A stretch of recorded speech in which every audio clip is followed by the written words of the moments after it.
Hello and welcome to a brand new video for the new DLC, Sultan's Ascent. We're going to take a look at the Japanese today. This is going to be a walkthrough guide, and then I'm going to post a build order guide, a separate video for the Japanese civilization after this one. So if you're interested in build orders, check that one out. This will be a walkthrough of the civilization. So, Japanese, very interesting. They have a unique structure and they're focused on farms. They're very aggressive and they're less incentivized on the 2TC town center play that we've seen for many seasons. The Japanese are super effective when it comes to scaling. So this is a civilization that just works super well for just playing one town center. The Japanese, we're going to walk through all the different buildings for each age, the different units, and how I think they should be played. The Japanese have the town center. They have all the standard upgrades and units that you can produce in them, but you also have something called the Daimyos. The Daimyos are what is driving your civilization. They make your civilization scale because they buff up your farm gather rate, they buff up your town center, and they give you something called pop space for bannermen. Now, bannermen is really interesting. We're going to talk about them a little bit later when we get to the Feudal Age. But the daimyos increase the amount of bannermen that you can have. So you can upgrade the daimyo. You see, you get a villager. It takes 20 seconds to get the daimyo. And so you don't lose villagers from upgrading this. But you get one free villager as well. Your daimyo increases in HP. You get the arrow slits as well. And then a villager. So really not something that costs you any eco or anything. It just upgrades it. I recommend getting the daimyos rather quickly, as they are a driving force. We've got the villagers. They can produce various different buildings down here. We can get the farmhouse, which is a replacement for the house and mill. So they do the exact same thing as those two buildings, but it's just one building. So we save wood by going for it. Now you might say, okay, well, I need to make a house. Well, you can make it wherever you want to, like a normal house. But you could also say, I need to make a mill, and you can put the same house over on the mill, and it'll do the exact same thing. It'll increase your population capacity, but it'll also act as a drop-off point for food, as you can see right here. We have a couple of upgrades in here. We have the survival techniques, the professional scouts, and we have the tovara, which is something similar to a wheelbarrow, but it's broken down, and so it's a wheelbarrow, but it has three different upgrades. So it increases carry capacity by 3, movement speed by 7%, and 25% gather rate from berry bushes. So if you go for this upgrade early, you'll get increased gather rate from berry bushes, which can be a really nice thing if you run out of food early. You don't have to go out on the map and expose yourself too much. You can also upgrade this more than a wheelbarrow would upgrade your villagers, so you get a lot of movement speed and a lot more carry capacity. Then we have the forge, which is a mining camp as well. So this has also been a blacksmith, because the blacksmith increases your units' effectiveness by upgrading them. So a forge will both be a drop-off point and a blacksmith. As you can see here, we drop off, and then we have our first bonus coming into view here. Every time we drop off, we get 20% of our resources in gold converted into stone as well, on top of it. And if you're gathering stone, you get 20% of the stone you gather in gold. This makes it so that your upgrades here are a little bit less expensive because you get the automatic resources, the passive ones. You have a special Dark Age upgrade called the Tatara, and it increases your melee damage of all non-siege units by 1. This is an upgrade that scales through all 4 ages, so you can get a +4 instead of a +3 from your barracks, and it only costs gold and stone, and you get the stone automatically. So going for these upgrades is way less expensive.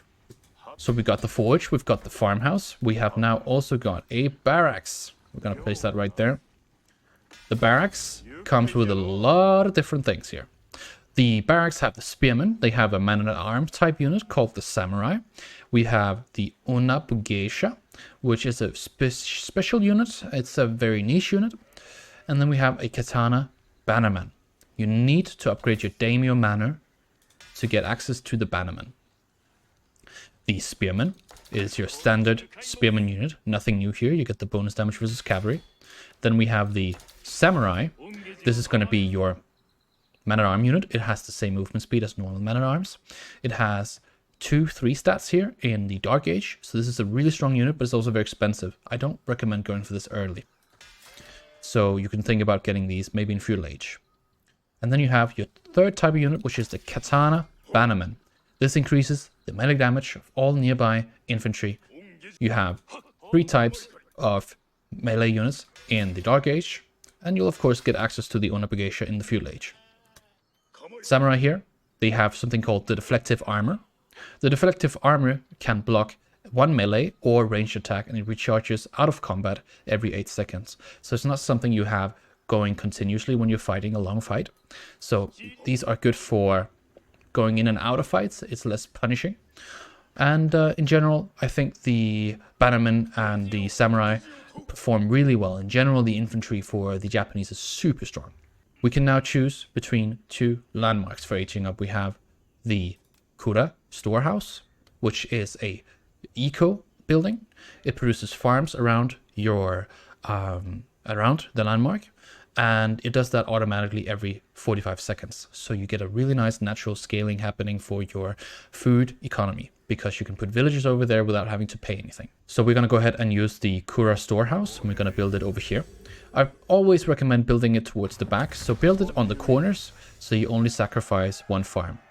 And then you can see here, the farms will appear every 45 seconds here. We have a timer. And inside the Kura Storehouse, we have lumber camp upgrades, we have a mining camp upgrade, and we have the mill upgrade. So this is also a mill. You can place this over on the berries if you want to, and then put your villagers over there. The Koka Township, which produces shinobi, is very special because it accesses your shinobi unit. It costs 60 food, 60 gold, and the shinobis have various different abilities. You have Shunshin, which is the blink ability that you can use like this. You have the Sabotage, which deals 200 damage and sets a building on fire. You also disable its productions. You can use this against landmark units that provide certain things, such as the Squirrel Cavalry with the Knights, so you can actually stall the Knight production from your opponent. And then we have the Spy, which is going to convert this into a villager, and you can disguise it as a villager that way and provide information, whatever, right? You can do whatever you want to with that. We're in the Feudal Age now. We have gained access to some new infantry as well. We're going to take a look at those now. We can get our upgrade for Spearman, our Samurai upgrade. We can get something called the Onabugeisha. This is a female warrior fighter. She's very interesting because she does not have any bonus damage, but she does have a really long attack, and that is what she's actually really good at. You can make a certain style, you can play a certain style rather, where you have her and use her as a harassment unit. I wouldn't recommend making too many of these, but you can use them to harass enemy villages. Because they don't have any counter damage, any bonus damage, these don't really scale super well, and they're countered by archers, by horsemen. They just in general don't perform super well in straight on fights. That's where you want to use normal units and samurai, bannermen, and so on. The archers are very interesting because they are so different compared to normal archers. And I say so different, not lightly, but it's not like they're groundbreaking different. They are cheaper. So you can see they cost 30 food and 35 wood. So they cost 15 resources less than normal. So this is a unit you can make far more of. But the thing is, it's also weaker. The archer unit here has 4 DPS, and it does +4 versus light melee infantry. This unit is not really good at dealing with men-at-arms unit. Let's say you have +2 ranged attack and you're up against a men-at-arms unit that only has +1 ranged armor. That's not really going to be effective like normal archers would be.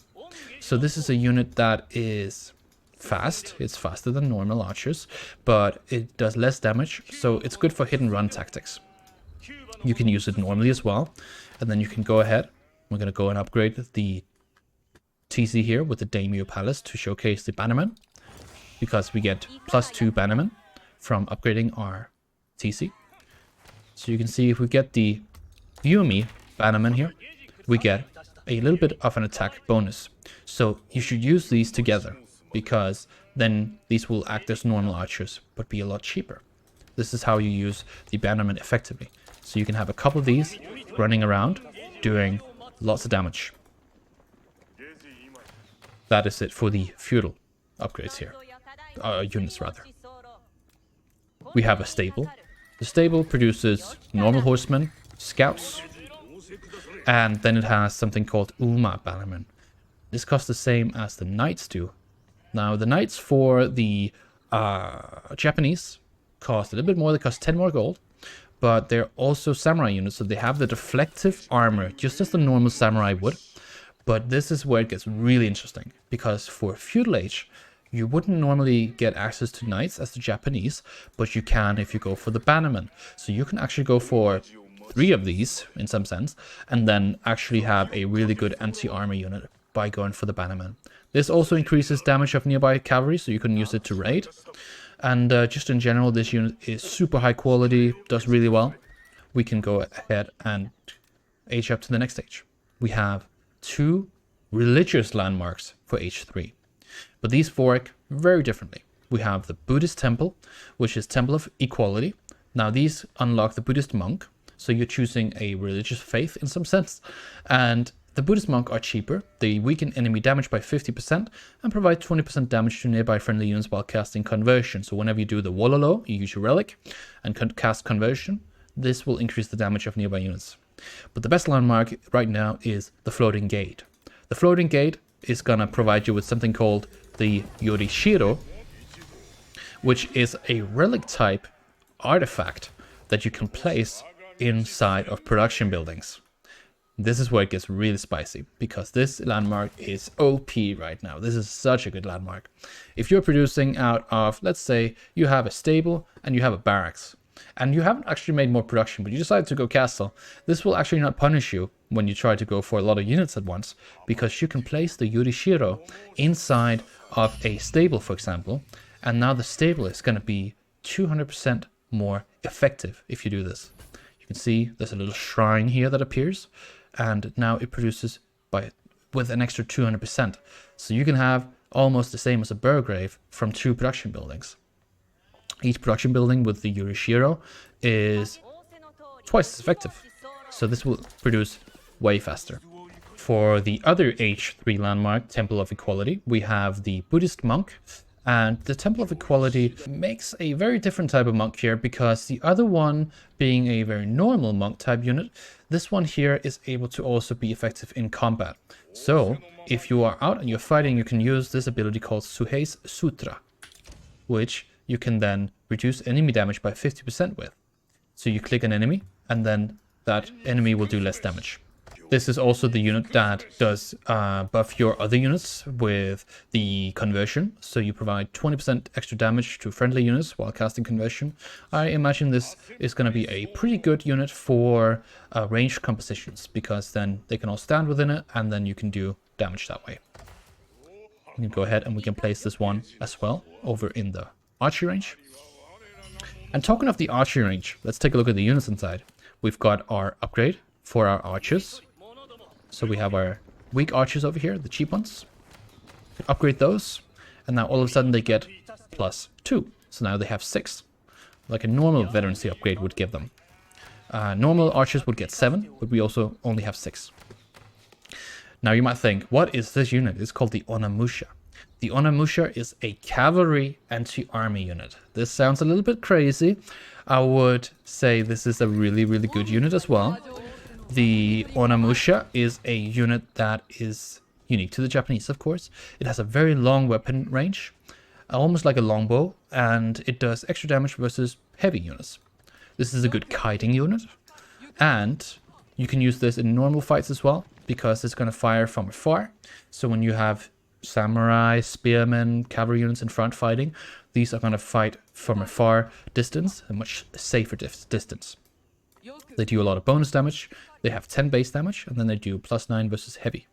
You use these together with the Uma bannerman, which increases cavalry damage, and these guys will be super effective because they get 2 more damage. This is without the blacksmith upgrades. So if we upgrade this twice, these guys do 14 + 9.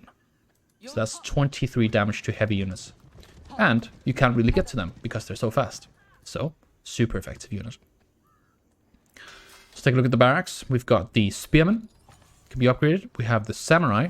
They have a special upgrade called the odachi, which is gonna make it so that you have +4 bonus damage versus infantry. So this is versus your archers, versus your man-at-arms, spearmen, whatever. So these are super strong against anything. You can make a pure samurai composition together with siege and roll your opponent over. Got the veteran samurai, and then we have the veteran Onabugeisha. We have in the Castle Age a specific lack of a certain type of structure that we unlock in the Imperial Age, which is the castle. We don't have a castle in the Third Age. And this is a bit of a problem because it's a little bit harder to push. So as you can see, this incentivizes a certain play style where you do a lot more hit and run. And if you really want to push into someone's base, you got to use more siege. We get access to the Chosen Faith and their native building here. So we get a Shinto shrine. These can produce more Shinto priests, and this is a drop-off point for relics like normal monasteries are. Your first Shinto priest that was delivering the Yorishiro is also going to be able to drop off the relics. But you need to build the shrine here in order to have somewhere to drop them off. We have the Siege Workshop. There's not a lot to say here. Siege Workshop is pretty much the same as any other Siege Workshop. We get the Springles, Mangonels, Trebuchets, and Battering Rams, and Bombards. We have the normal upgrades too. Alright, I think that is pretty much it now for the Japanese. We can, of course, take a look at the Shogunate Castle. So this is a good upgrade to get about 20 minutes into the game, 25 minutes into the game. This makes it so that if you have a large farm economy around your base, as you can see, we have this ring here that increase our farming effectiveness.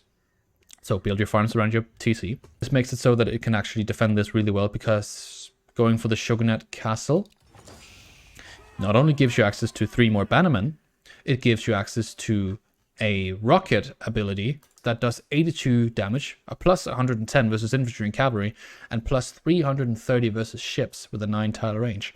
So this is an insanely strong attack for defending your farms. So Shogunate Castle is definitely the way to go. In the Imperial Age, which we're going to go to now, we can choose between the Tanegashima Gunsmith and the Castle of the Crow. We are going to take a look at the Gunsmith, but let's just talk about the Castle of the Crow real quick. The Castle of the Crow, which is both a keep and a sort of trade type landmark.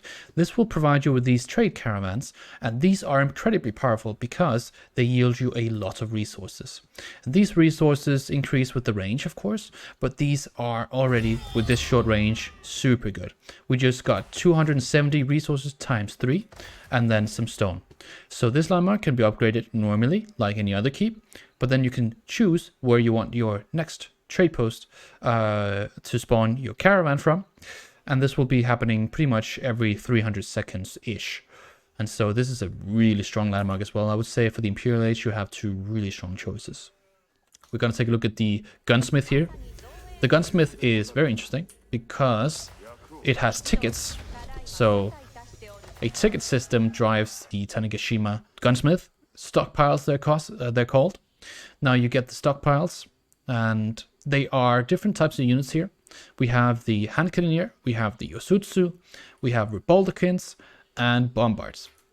Now, not very far after, a long time after you've gotten into Imperial Age, you're able to double produce 2 Bombards. You can do a lot with this thing here, but it has a special unit called the Yosutsu. And the Yosutsu is a grenadier type of unit, heavy range gunpowder infantry that has splash damage and shoots from afar. This is a super strong unit and really good for late game compositions. It has a lot of armor, it has a lot of attack. It does not move very fast though, so it's good with siege, I would say. This is a generally speaking good performing late game unit, but it's not fast like many of your other units, such as the cavalry here or the archers. So watch out, this will slow your compositions down. We have the Baldaquins, of course. We have the, let's go ahead and build a couple more houses, and the Bombards. Of course, hand cannoneers too. So really, really interesting units you can get out of this. We have the University. There's a special upgrade in there that we have to take a look at. So because this is a melee infantry oriented civilization, we have something called the Oda Tactics. And the Oda Tactics is a elite army tactic, but with extra torch damage. So you get this upgrade, you're going to be able to do way more damage to buildings with your infantry. The rest of the upgrades here are the same. Our wonder looks like this. This is now huge. As you have probably noticed, all landmarks and all wonders have been enlarged. They don't take up more space, but they are just way bigger in general. So you'll find that the School of Cavalry is twice as big now. This here is actually also a really large landmark. It takes up all of the space. I hope you have enjoyed this walkthrough of the Japanese. These are super exciting to play, and I've had a lot of fun with them. And I would generally say this is going to be one of the most interesting civilizations coming for both new players and seasoned players. This is going to be so exciting. So I hope you guys enjoy the new expansion, and I'll see you guys in the next video. Check out the build order for the Japanese, where I'll be explaining how to play them, and yeah, enjoy.